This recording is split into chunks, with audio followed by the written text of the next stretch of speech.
Welcome to the Windows Computer and Technology channel, and just to answer a question that I've had several times since yesterday about Internet Explorer. So the question that I got a lot is, when will it be removed from Windows 10 or whatever version of Windows you have that you're using?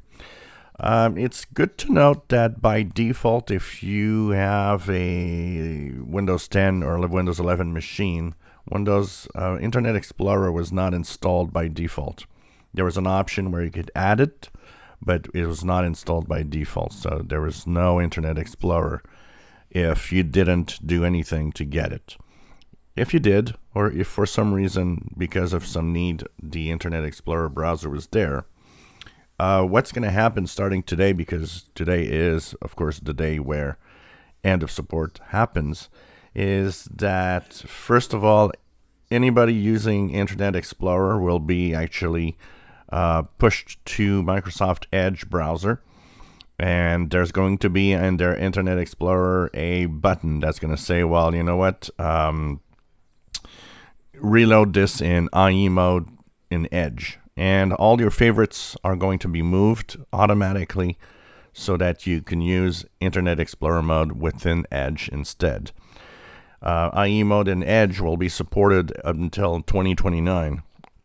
So that's what we know. And that means that if you do need a compatibility mode for IE Internet Explorer, it'll be, up to date and working until 2029.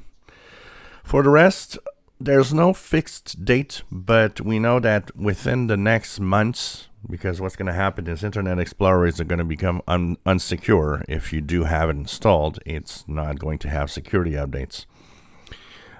Within the next months, and probably within the next year, in one of the cumulative updates that's going to happen, it'll be removed completely from your computer.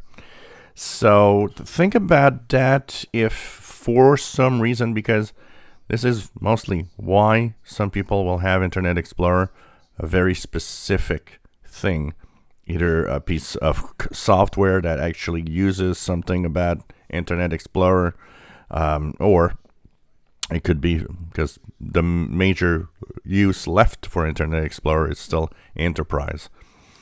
It's not used a lot, 0.6%, but it's still there. So within the next months, it's going to be removed at some point automatically and completely gone from your system. If you enjoy my videos, please subscribe, give us a thumbs up. Thank you for watching.